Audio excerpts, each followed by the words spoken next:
నీటి ప్రాజెక్టులపై అసెంబ్లీలో బీఆర్ఎస్ వాదనలు తిప్పికొనడానికి సీఎం రేవంత్ రెడ్డి సిద్ధమయ్యారు. పాలమూరు రంగారెడ్డి ఎత్తిపోతల పథకంపై బీఆర్ఎస్ ప్రజలను తప్పుదో పట్టించేందుకు ప్రయత్నిస్తోందని ఆరోపించారు. పూర్తి ఆధారాలతో సిద్ధం కావాలని నీటిపారుదల శాఖ అధికారులను సీఎం ఆదేశించారని తెలుస్తోంది. కృష్ణా గోదావరి జలాలపై శాసనసభలో చర్చ జరగనున్న నేపథ్యంలో కృష్ణా ట్రైబ్యునల్, పాలమూరు ఎత్తిపోతలతో సహా కృష్ణా బేసిన్పై అధికారులతో సీఎం చర్చించారు.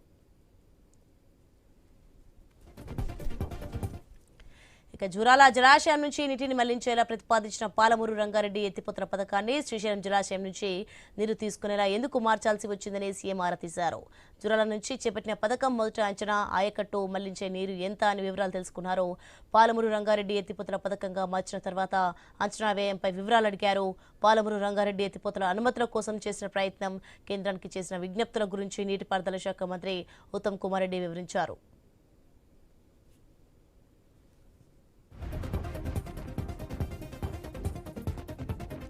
2023 ఫిబ్రవరిలో ఈ ప్రాజెక్టు కింద తాగునీటికి 7.15 టీఎంసీలతో పనులు చేసుకోవడానికి అనుమతించాలని అప్పుడు బీఆర్ఎస్ ప్రభుత్వం కేంద్రాన్ని కోరిందని సీఎం తెలిపారు. కాంగ్రెస్ అధికారంలోకి వచ్చిన తర్వాత 90 టీఎంసీల కోసం గట్టి ప్రయత్నం చేశామన్నారు. కేంద్ర మంత్రులను కలిసి విజ్ఞప్తి చేశామని, లేఖలు రాశామని గుర్తు చేశారు. ఈ పథకానికి అన్ని అనుమతులు సాధించడంలో జాప్యానికి కారణాలు ఏంటని సీఎం ఇంజనీర్లను ప్రశ్నించారు. ఈ విషయంలో జరిగిన మొత్తం ఉత్తర ప్రత్యుత్తరాలను బయటకు తీయాలని సూచించారు. బచావత్, బ్రిజేష్ కుమార్ ట్రైబ్యునల్ కేటాయింపులు కలిపి 1005 టీఎంసీలతో పాటు పోలవరం ద్వారా మళ్లించే నీటిలో వాటా 45 టీఎంసీలను కలిపి మొత్తం 1050 టీఎంసీలపై ఇప్పటి వరకు ట్రైబ్యునల్లో జరిగిన వాదనల వివరాలను సిద్ధం చేయాలని ఆదేశించారు.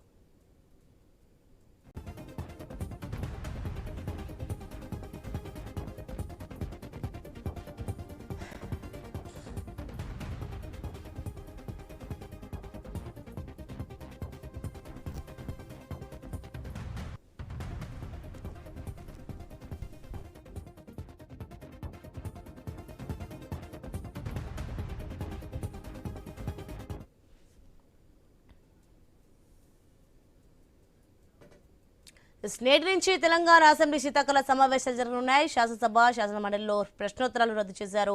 ఇక శాసనసభలో దివంగత మాజీ ఎమ్మెల్యేలు రామరెడ్డి, దామోదర్ రెడ్డి, కొండ లక్ష్మారెడ్డిలపై సంతాప తీర్మానాలు పెట్టనున్నారు.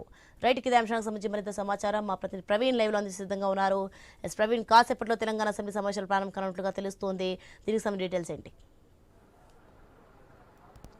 సోని, మనం చూసుకుంటే కనుక కాసేపట్లో నేటి అయితే తెలంగాణ అసెంబ్లీ శీతాకాల సమావేశాలు ప్రారంభం కానున్నాయి. అయితే ఈ ఉదయం 10:30 అసెంబ్లీ సమావేశాలు ప్రారంభం కానున్నాయి. శాసనసభ, శాసన మండలిలో ప్రశ్నోత్తరాలు కూడా అయితే రద్దు చేశారు. అదేవిధంగా చూసుకుంటే కనుక ఉభయ సభల్లో దివంగత ఎమ్మెల్యేలు, ఎమ్మెల్సీల సంతాప తీర్మానాలు కూడా ఉంటాయి. సంతాప తీర్మానాల అనంతరం శాసనసభలో దివంగత ఎమ్మెల్యే రామరెడ్డి, దామోదర్ రెడ్డి, కొండా లక్ష్మారెడ్డిల సంతాప తీర్మానాలు ఉంటాయి. అదేవిధంగా శాసన మండలిలో చూసుకుంటే కనుక మాధవరం జగపతిరావు, అయితే హమీద్ ఫీర్ షబ్బీర్ల సంతాప తీర్మానాలు ఉంటాయి. ఆ విధంగా చూసుకుంటే కనుక శాసనసభ, శాసన మండలిలో CM Revanth Reddy, deputy CM బట్టి విక్రమార్క, మంత్రులు తుమ్మల నాగేశ్వరరావు, సీతక్క వివిధ పేపర్స్ని సభలో ప్రవేశపెట్టనున్నారు. ఉభయ సభలు వాయిదా పడ్డ తర్వాత మొత్తం బీఎస్సీ సమావేశం నిర్వహించిన తర్వాత అయితే బీఎస్సీ సమావేశంలో ఆ యొక్క అసెంబ్లీ సమావేశాలు ఎన్ని రోజులు నిర్వహించాలి అనేది ఒక నిర్ణయం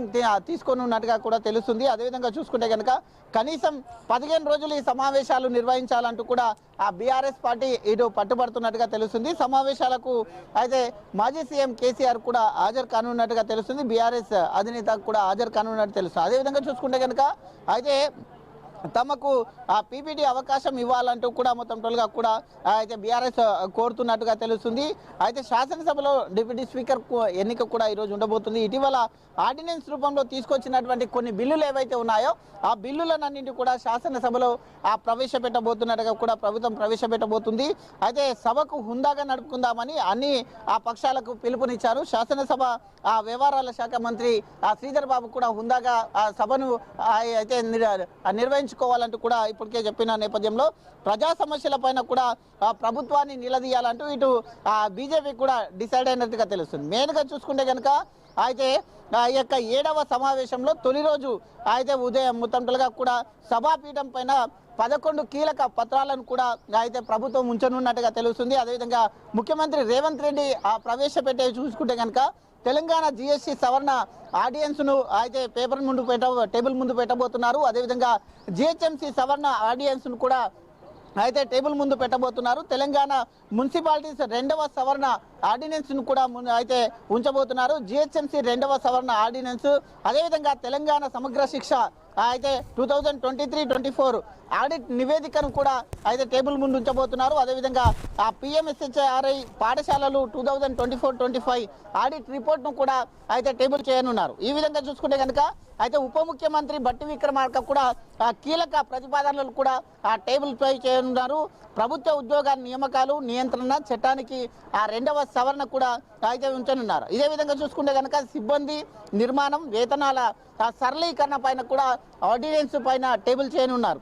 తెలంగాణ ఆర్డినెన్స్ అయితే 7 and 8 ఈ యొక్క సభలో ప్రవేశపెట్టబోతున్నారు. అయితే అవకాశం కూడా ఉన్నట్టుగా తెలుస్తుంది. అదేవిధంగా మంత్రి సీతక్క కూడా సభాపీఠం పైన ఉంచేటువంటి కొన్ని చూసుకుంటే కనుక తెలంగాణ పంచాయతీరాజ్ 3వ సవరణ ఆర్డినెన్స్ను మొత్తంగా 2025 ఆర్డినెన్స్ టేబుల్ పై పెట్టబోతున్నారు. అదేవిధంగా సాధారణ గెజిట్ నోటిఫికేషన్ పత్రాలు సభకు సమర్పించనున్నారు. అదేవిధంగా చూసుకుంటే కనుక గ్రామీణ అభివృద్ధి పంచాయతీరాజ్ శాఖ కీలక నిర్ణయాలు ఏవైతే ఉన్నాయో ఆ యొక్క కీలక నిర్ణయాలన్నింటినీ కూడా టేబుల్ చేయబోతున్నారు. అదేవిధంగా మంత్రి తుమ్మల నాగేశ్వరరావు కూడా అయితే తెలంగాణ హార్టికల్చర్ డెవలప్మెంట్ కార్పొరేషన్కు సంబంధించినటువంటి పత్రాలను కూడా టేబుల్ చేయనున్నారు. అదేవిధంగా 2022, 23, 24 వార్షిక నివేదికలు కానీ ఖాతాలకు కానీ ఆ యొక్క సభకు అయితే మొత్తంగా చేయనున్నారు. మెయిన్గా చూసుకుంటే కనుక అదే స్టార్ట్ కాగానే అసెంబ్లీ స్టార్ట్ కాగానే సంతాప తీర్మానాలు కూడా చేయనున్నారు. సంతాప తీర్మానాలు అయితే సూర్యాపేట మాజీ ఎమ్మెల్యే రామరెడ్డి దామోదర్ రెడ్డి మృతి పట్ల సంతాపం తెలియనున్నారు. అదేవిధంగా చెవెళ్ళ మాజీ ఎమ్మెల్యే కొండా లక్ష్మారెడ్డి ఆ మృతి పట్ల కూడా సభ నివాళి అయితే తెలపనున్నారు. మృతుల కుటుంబాలకు కూడా సానుభూతి కూడా తెలిపే అవకాశం ఉన్నట్టుగా తెలుస్తుంది. అదేవిధంగా చూసుకుంటే కనుక మెయిన్గా చూసుకుంటే సభాపీఠం పైన ఉంచేటటువంటి ఆ పత్రాలను కూడా చూసుకుంటే కనుక అయితే ముఖ్యమంత్రి Revanth Reddy Telangana goods and service tax సవరణ ఆర్డినెన్స్ 2025ను కూడా సభ ముందు పెట్టబోతున్నారు. అదేవిధంగా తెలంగాణ ఆర్డినెన్స్ 6/2025 భారత రాజ్యాంగ ఆర్టికల్ను కూడా సభాపీఠం పైన ఉంచబోతున్నారు. అదేవిధంగా ముఖ్యమంత్రి రేవంత్ రెడ్డి కూడా గ్రేటర్ మున్సిపల్ ఏదైతే ఉందో కార్పొరేషన్ సవరణ ఆర్డినెన్స్ ను కూడా టేబుల్ పై ఉంచనున్నారు. అదేవిధంగా తెలంగాణ మున్సిపాలిటీస్ 2వ ఆర్డినెన్స్ ఏదైతే ఉందో ఆ ఆర్డినెన్స్ కూడా టేబుల్ చేయబోతున్నారు. అయితే ముఖ్యమంత్రి రేవంత్ రెడ్డి ఇంకో గ్రేటర్ హైదరాబాద్ మున్సిపల్ కార్పొరేషన్ 2వ సవరణ ఆర్డినెన్స్ 2025 కూడా దాన్ని కూడా టేబుల్ చేయబోతున్నట్టు తెలుస్తుంది. అదేవిధంగా 2023-24 సంవత్సరానికి సంబంధించినటువంటి ఆడిట్ నివేదిక ఏదైతే ఉంటుందో ఆ యొక్క ఆడిట్ నివేదికను కూడా టేబుల్ చేయబోతున్నట్టుగా తెలుస్తుంది. అదేవిధంగా కేంద్ర విద్యాశాఖ మార్గదర్శకాల ప్రకారం కూడా దీన్ని చేయబోతున్నారు. అదేవిధంగా PM school for rising India Telangana 2024కు కానీ సంబంధించినటువంటి ఆడిట్ నివేదిక ఏదైతే ఉంటుందో ఆ యొక్క ఆడిట్ నివేదికను కూడా టేబుల్ చేయబోతున్నారు. అదేవిధంగా చూసుకుంటే కనుక ఉప ముఖ్యమంత్రి బట్టి విక్రమార్క కూడా ఆర్థిక ప్రణాళిక మరియు ఇంధన శాఖకు సంబంధించి కూడా కొన్ని పత్రాలను టేబుల్ చేయబోతున్నారు. తెలంగాణ ప్రభుత్వ సేవలో నియామకం సిబ్బంది నిర్మాణం వేతనాల సరళీకరణ ఈ యొక్క సవరణ చేస్తూ ఆర్డినెన్స్ కూడా తీసుకురాబోతున్నారు. కాబట్టి ఇవన్నీ పత్రాలను మొత్తంగా కూడా ఆర్డినెన్స్ చేస్తారు. అయితే తెలంగాణ అసెంబ్లీ స్టార్ట్ కాగానే మొత్తంగా కూడా చూసుకుంటే కనుక దీనికి సంబంధించినటువంటి ఏదైతే మొత్తంగా కూడా సంతాప తీర్మానాలు అనంతరం అయితే సభ మొత్తం వాయిదా తర్వాత మీటింగ్ ఉంటుంది. ఆ దాంట్లో యొక్క శాసనసభ సమావేశాలు ఎన్ని రోజులు నిర్వహించాలి అంటూ కూడా ఆ దాంట్లో డిసైడ్ చేశారు. అయితే ఇప్పటికే బీఆర్ఎస్ మాత్రం మొత్తంగా కూడా 15 రోజుల పాటు ఈ యొక్క శాసనసభ సమావేశాలు నిర్వహించాలంటూ కూడా పట్టుబడుతున్న నేపథ్యంలో ఇటు ప్రభుత్వం యొక్క వైఫల్యాలను కానీ మొత్తంగా కూడా ఈ యొక్క ప్రభుత్వ వైఫల్యాలని అరికట్టాలి అంటూ కూడా ఇటు బీజేపీ కూడా డిసైడ్ అయినట్టుగా తెలుస్తుంది. అయితే సభలో ఖచ్చితంగా అయితే ప్రభుత్వ వైఫల్యాలను నిలదీయాలంటూ ఇటు అయితే ప్రతిపక్షాలు అయినటువంటి అయితే బీజేపీ కానీ ఇటు బీఆర్ఎస్ కానీ ఆ రెండు మొత్తంగా కూడా ఈ అధికార పార్టీని నిలదీసేందుకు సిద్ధమవుతున్నట్టుగా తెలుస్తుంది. Right, thanks for the information.